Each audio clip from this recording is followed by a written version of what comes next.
Di antaranya adalah nikmat melewati 10 hari pertama bulan Ramadan. Karena dalam sepekan ini ada beberapa orang yang meninggal dunia, yang untuk bisa menyelesaikan garis finish Ramadan tahun ini mereka enggak Allah berikan kesempatan.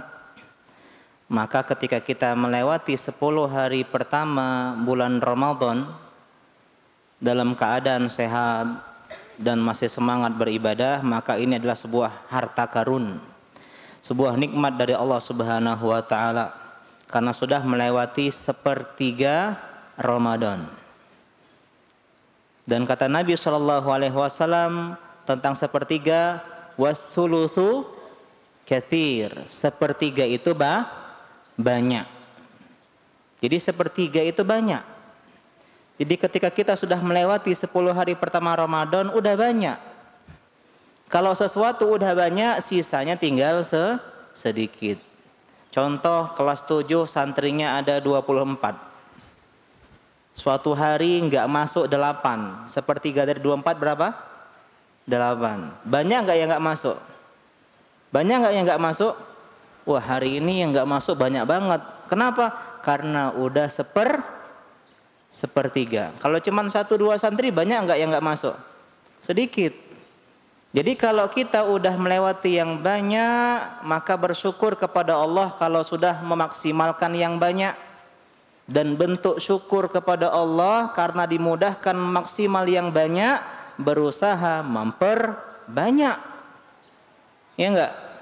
Karena kalau kita pengen dapetin kenikmatan ya dengan cara bersyukur, maka akan ditambah oleh Allah Subhanahu wa taala. Maka di antara cara santri-santri biar pinter hari ini PTS. Ujian bagi rapor. Ya, kita dapati para juara-juara. Ya, ada Alif ya kelas 7. Kelas 8 siapa? Barik. Ya, kelas 9 ada Yakdan. Kelas 10 ada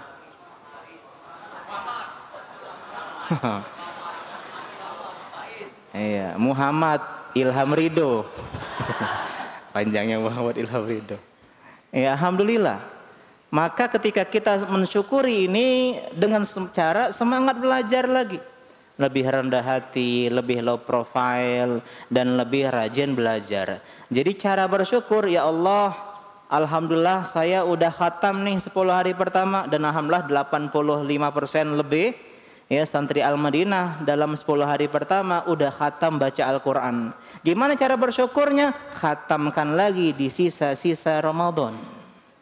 Nah, bagi teman-teman yang masih lalai di 10 hari pertama, lalai di yang banyak, maka sadar, maka perbaiki, jangan sampai dia memperbanyak kelalaian.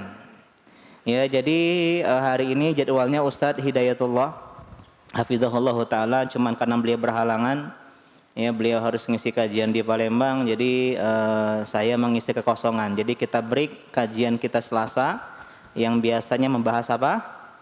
Pintu ampunan di bulan Ramadan. Hari ini kita bahas tentang tematik.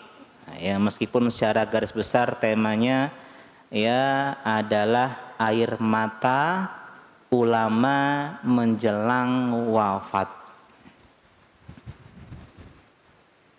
Jadi kita masih bahas tentang puasa, tentang Ramadan. Adik-adik, kalau ada orang yang pengen meninggal nangis, kira-kira ini orang baik atau orang jelek? Hah? Nangis mau mati? Enggak, biasanya kebanyakan orang. Ya, misalnya kalian dipanggil Pak Ustadz. Ya enggak? Kalian santri yang baik, kira-kira dipanggil Pak Ustadz sedih atau senang?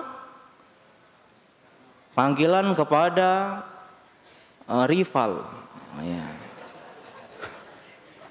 Ya, avatar ya bukannya. Enggak.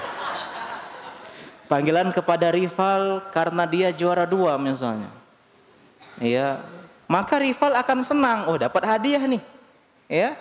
Tapi kalau santri yang dipanggil adalah santri yang paling bejat, panggilan kepada saudara fulan, kira-kira dia sedih atau senang? Sedih. Berarti orang yang ketika pengen meninggal sedih, biasanya orang yang jelek, amalnya sedikit, dia takut dengan kematian, iya enggak? Ya, ibadahnya sedikit, ketaatannya sedikit, dosanya banyak, maksiatnya banyak. Orang ini lebih banyak dosanya daripada kebaikannya. Mau mati, sedih atau bahagia? Sedih. Ya, kenapa orang kebanyakan sedih ketika dia mau meninggal? Karena masih banyak dosa. Takut mati, cinta dunia. Aduh ya Allah, jangan mati sekarang. Ngapa kau santri TD? Aku belum nikah Pak Ustadz. Artinya dia menangisi dunia. Aku masih sayang sama anak-anak. Bagaimana dengan perusahaanku? Anakku masih kecil, nggak bisa melanjutkan perusahaanku yang sudah saya bangun. Sedangkan saya nggak punya orang kepercayaan. Bagaimana nanti studi anak-anak saya, istri saya nggak kerja? Itu yang kita khawatirkan ketika kita meninggal dunia. Ya, kebanyakan orang-orang mikir, ya Allah, gimana nanti di alam kubur? Saya surga atau neraka nih kira-kira? Maka kebanyakan orang yang menangis sebelum kematian adalah orang-orang yang buruk. Tapi berbeda dengan para ulama. Kira-kira kenapa mereka menangis? Kenapa para ulama menitikkan air matanya di penghujung kematian beliau? Di antaranya adalah sahabat-sahabat yang mulia, Ibnu Umar radhiyallahu taala anhuma, Abu Darda radhiyallahu taala anhu, yang dijuluki Hakim Hadil Ummah, orang bijak umat ini. Kemudian juga yang dijuluki sebagai pakar halal haram umat ini, siapa? Mu'adz bin Jabal radhiyallahu anhu. Ini sahabat-sahabat yang menjelang wafatnya mereka bersedih. Mereka bahkan menitikkan air mata. Dan ternyata jawabannya di luar nurul. Alasannya tidak masuk haikal dan tidak habis fikri. Ketika Ibnu Umar radhiyallahu anhuma hendak wafat, ya, beliau mengatakan, ma'asa ala syai' minad dunya. Aku bersedih bukan karena dunia. Ya, aku bersedih bukan karena kehilangan dunia, melainkan aku bersedih karena aku kehilangan 3 hal.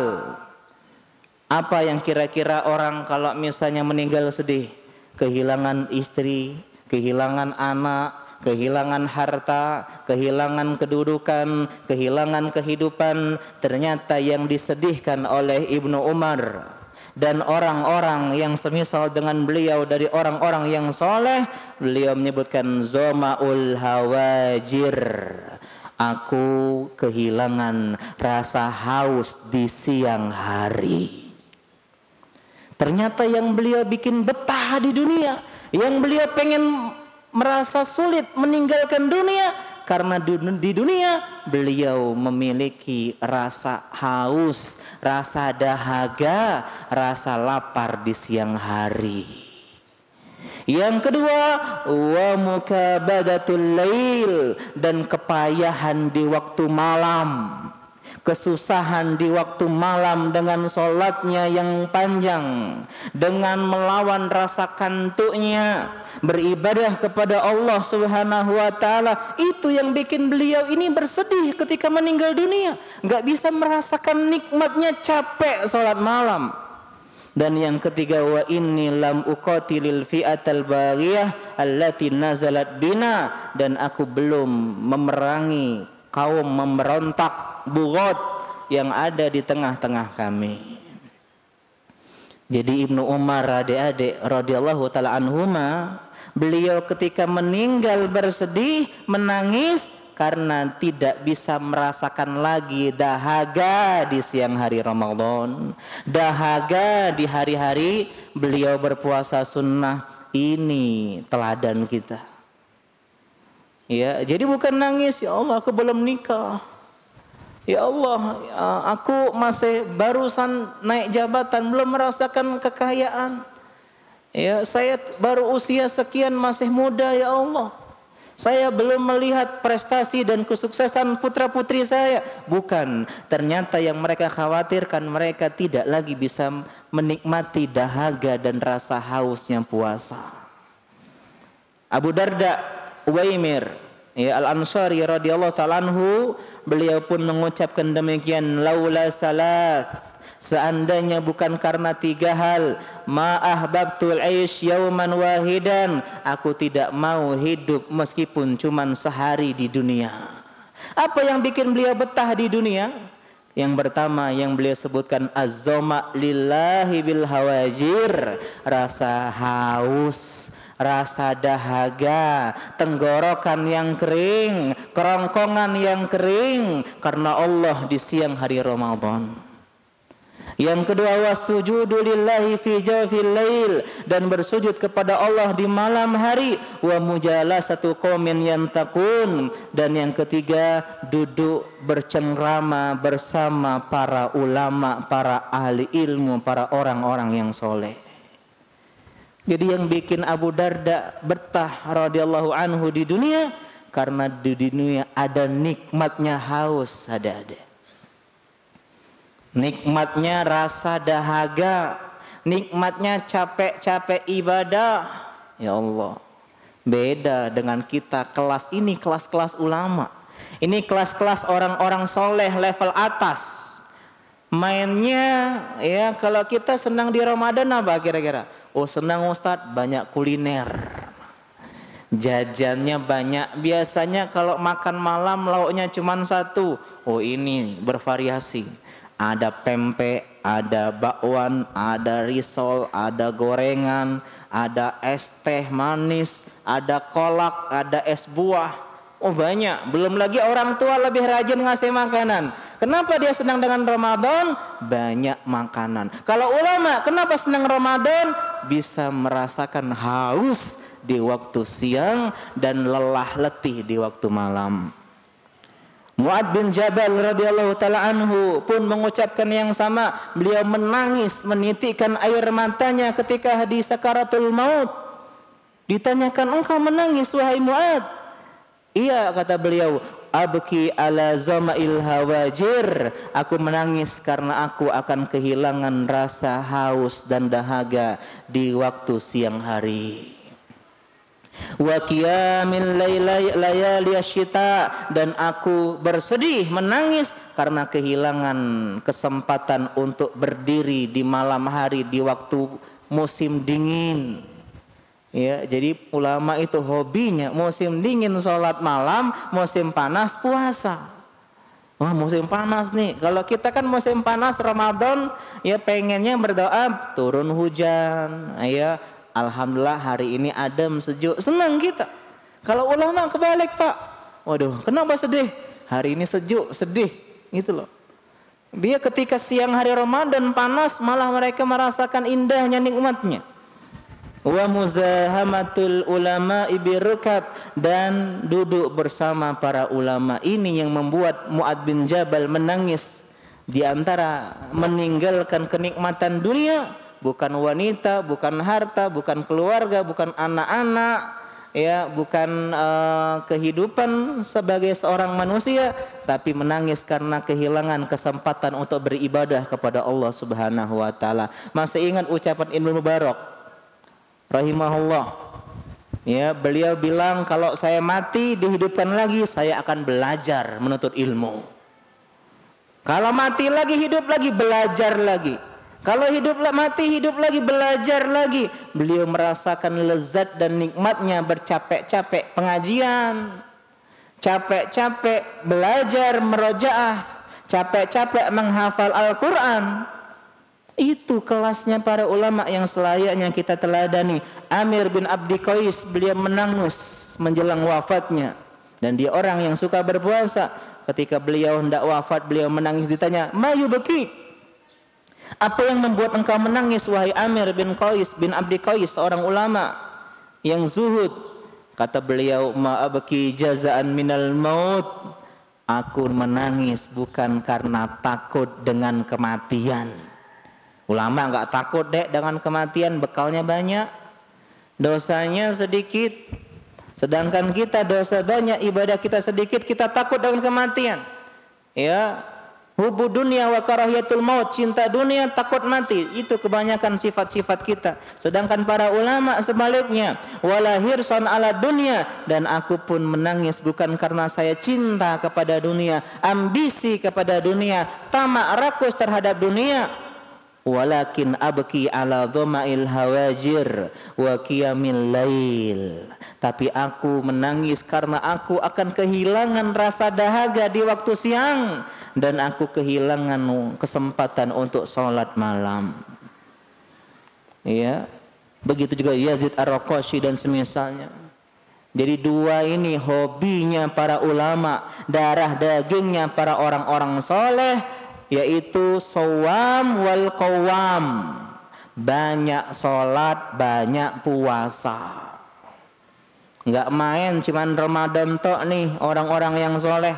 Senin Kamis bismillah, Arafah laju, ya, Asyura Tasu'ah gasken, ya, Syawal ya menyala. Jadi semua puasa-puasa sunnah dia semangat. Dan juga sering salat 5 waktu jangan ditanya. Tambah 12 rawatib yang muakkad, tambah yang ghairu muakkad. Sebelum maghrib dia sholat, sebelum isya dia sholat, sebelum asar dia sholat. Kenapa? Ghairu muakkad tetap sunnah. Belum ditambah tahiyatul masjid, belum ditambah sholat ba'da wudu, belum ditambah sholat malamnya, belum ditambah sholat duhanya. Sebelum dia ke sekolah, ya, ke kelas, ke masjid dulu dia sholat 2 rakaat. Apa di istirahat dia sholat 2 rakaat. Atau kalian sekarang keluar jam 11 masih ada waktu sholat duha, sholat 2 rakaat. Inilah darah dagingnya para ulama. Jadi mereka itu hobi dan suka berpuasa terutama di musim panas. Abu Darda cerita, kami pernah safar bareng Nabi, panas banget. Saking panasnya di antara kami megang kepala. Saking panasnya ketika itu. Tapi ternyata di antara kami yang berpuasa hanya 2 orang. Yang pertama adalah Nabi kita sallallahu alaihi wasallam, yang kedua adalah Ibnu Rawahah, Abdullah bin Rawahah radhiyallahu taala anhu. Abu Bakar ketika datang musim panas beliau langsung puasa. Umar bin Khattab ketika meninggal wasiatnya berpuasalah di musim panas. Aisyah suka berpuasa di musim panas. Kenapa? Karena tubadirul maut, kata beliau, karena kematian bergegas memburu beliau.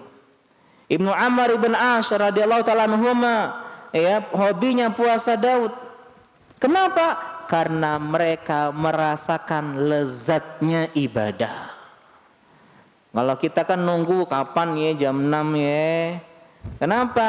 Karena kita tidak merasakan lezatnya ibadah. Masih level ya terpaksa beribadah. Sedangkan ulama ya, jadi ada 4 level adik-adik beribadah. Yang pertama keterpaksaan, kemudian yang kedua kebiasaan, yang ketiga kebutuhan, yang keempat kenikmatan. Nah ini ulama udah level 4. Kalau kita sholat tetap kita rajin sholat tapi masih terpaksa. Ya, belajar kita, kajian kita masih terpaksa. Ada yang mungkin biasa, oh udah biasa Pak Ustadz kami kajian, udah kebiasaan. Butuh? Enggak butuh. Nikmat? Enggak nikmat. Cepet-cepet pengen lihat jam. Kapan selesai pengajian? Kapan selesai belajar di kelas? Ya begini dikit, sedikit-dikit lihat ke belakang, lihat jam. Yang punya jam tangan langsung lihat jam tangan berapa. Kenapa? Tidak merasakan nikmatnya. Padahal kata para ulama adik-adik, ibadah itu punya rasa nikmat yang jauh lebih besar daripada kenikmatan maksiat. Minum khamar nikmat enggak? Nikmat enggak minum khamar? Ya, tahu takut jawab dikira pernah gitu. Ya. Nikmat minum khamar, enak minum itu deh. Ya, oh enak. Minum khamar, ngefly. Ganja, ekstasi enak, nikmat. Orang berzina nikmat, orang maling nikmat. Oh dikit ya dapat duit, dapat banyak ya, modal obeng dapat mobil. Enak, nikmat. Orang mau beli mobil capek-capek, kita modal obeng. Nikmat.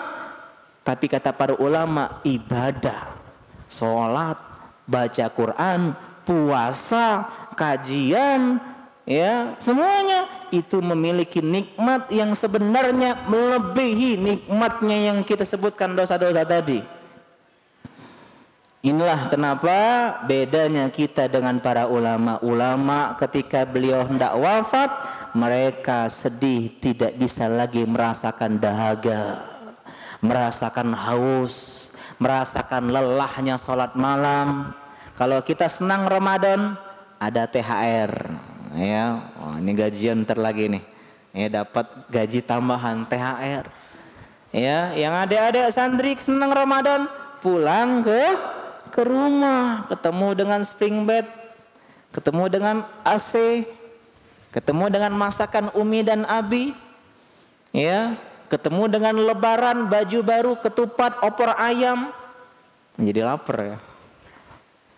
Itu kesenangan kita. Sedangkan para ulama ketika Ramadan senang, mereka bisa merasakan haus, senang bisa lapar, senang bisa berlelah-lelah sholat tarawih, senang melawan kantuk ketika bangun sahur, senang melawan rasa enak ketika makan sahur. Itulah kesenangan dan kenikmatan level para ulama. Kenapa? Karena mereka berharap, karena iman dan ihtisab kepada Allah. Ketika lapar dahaga berharap, ya Allah, ini amalan masuk surga nih. Jadi terasa sederhana itu rasa lapar dan dahaga.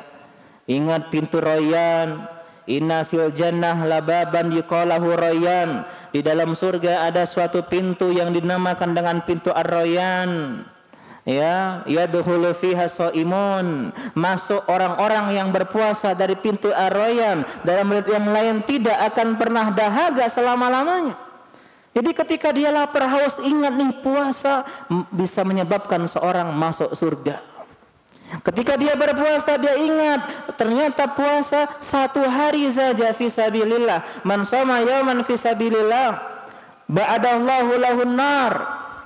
Maka Allah akan jauhkan wajahnya dari api neraka 70 kharifan, 70 musim gugur, musim fall, autumn.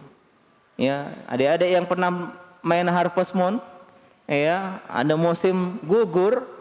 Itu dalam setahun ada 4 musim, spring, summer, autumn atau fall dan winter. Artinya 1 tahun 1 musim. Maksudnya 1 musim itu per tahun.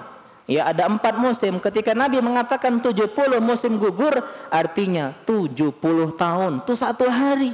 Terasa sederhana, lapar dan haus. Dia ingat hadis Nabi, asyamu junnah, puasa itu perisai. Yastajunnu bihil abdu, ya, minan nar, yang dengan perisai tadi seorang hamba membentengi diri dari api neraka. Dia ingat ternyata puasa menghalangi dia dari neraka. Dia ingat sabda Nabi, man shoma ramadana iman wa ihtisaban ghufira lahu ma taqaddama min dzanbi. Dia ingat siapa yang puasa karena iman, karena ihtisab, berharap pahala dari Allah, Allah akan gugurkan dan ampuni dosa-dosanya. Terasa nikmat itu dahaga, terasa nikmat itu haus. Dia langsung ingat, ya Allah, aku banyak dosa. Semua kita pendosa, berbuat maksiat, kullu bani adam khata, dan kita sungguh merindukan dan menikmati rasa haus dan dahaga karena ini bisa menggugurkan dosa-dosa kesalahan kita. Dan seorang yang berpuasa, para ulama, dia berharap mengingat pahala dari Allah yang tidak ada batasnya. Kullu amal ibni adam lahu. Semua amal anak hidung Adam itu untuknya. Kalau kita sholat untuk kita, baca Quran untuk kita, ya, kita kajian untuk kita, illa siyam, kecuali puasa. Yang lain dalam hadis dilipatkan gandakan 10 sampai 20, 30, 40, 100, 200 sampai 700. Illa siyam, kecuali puasa. Fa innahu li, kata Nabi, kata Allah dalam hadis qudsi, puasa itu untukku, wa ana ajzi bihi, dan aku yang membalasnya. Jadi kalau yang lain itu untuk manusia, puasa rahasia antara dia sama Allah. Karena Allah yada ta'amahu wa syarabahu wa syahwatahu li ajli, kata Nabi, kata Allah, dia tinggalkan syahwatnya, makannya, minumnya karenaku. Jadi Allah berikan pahala tanpa batas, unlimited. Inilah mengapa para ulama sedih ketika menjelang kematian, karena kehilangan dahaga dan haus ketika berpuasa di siang Ramadan maupun di hari-hari puasa sunnah. Karena kita bahas puasa bisa masukkan seorang ke dalam surga. Yang kedua, puasa menjauhkan seorang dari neraka. Yang ketiga, puasa itu mendapatkan ampunan gugur dosa. Dan yang ketiga, pahala puasa adalah pahala yang tanpa batas. Ya, kenapa esensi dari puasa adalah sabar, dan kata Allah Subhanahu wa taala, innama yuwaffas sabiruna ajrahum bighairi hisab. Hanyalah orang-orang sabar yang pahalanya diberikan tanpa batas.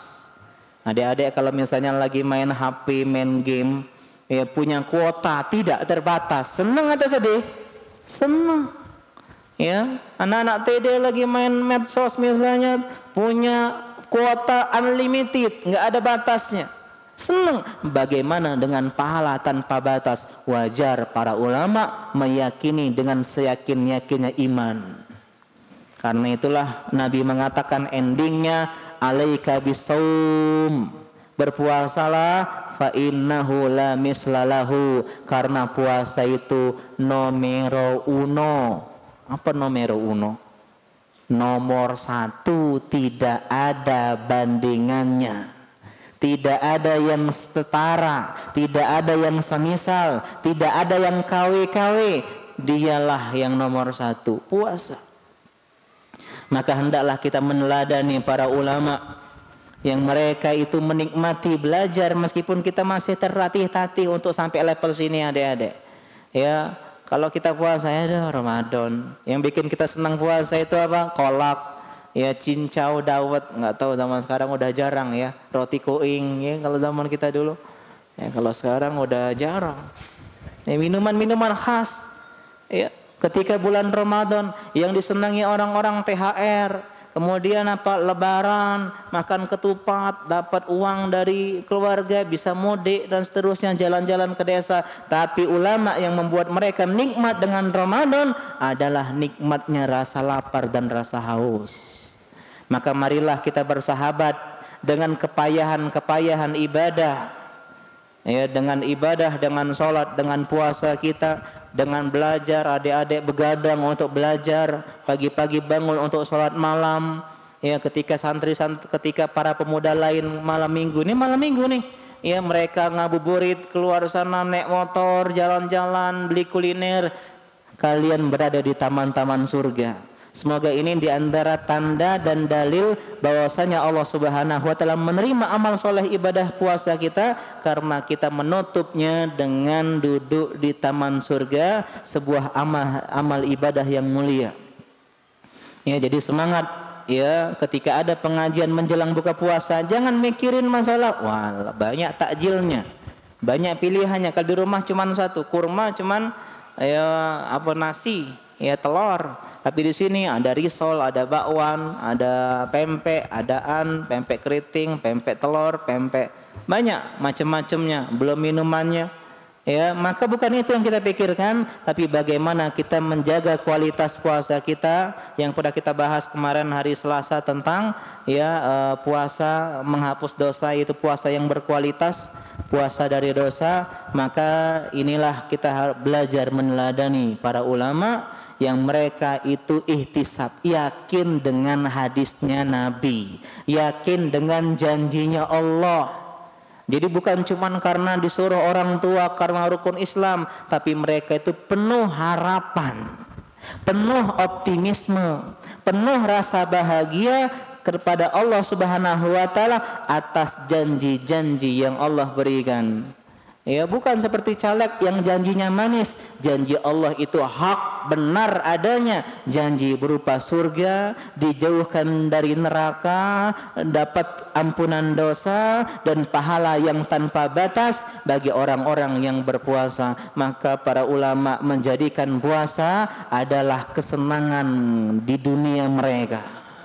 Mereka menjadikan ibadah-ibadah lelah letihnya adalah sebuah perjuangan, karena tidak akan merasakan manisnya perjuangan kecuali dengan berlelah-lelah. Tidak akan terasa indahnya makan kalau tidak lapar, tidak akan terasa nikmatnya istirahat kalau tidak capek, tidak akan terasa nikmatnya menikah kalau tidak susah membujang, dan tidak akan terasa nikmatnya ilmu kalau kita tidak hina dalam kebodohan. Ini prinsip kehidupan. Maka marilah kita bersahabat, berdekatan dengan kelelah-lelahan ibadah. Semoga itu menjadi bekal yang indah ketika berjumpa dengan Allah Subhanahu wa taala. Mungkin demikian yang bisa kita sampaikan. Sekali lagi kita sudah berada di paruh kedua atau di pertengahan bulan Ramadan, 10 hari kedua. Maka ingatlah, barusan tadi sore kita dapat kabar seorang meninggal dunia.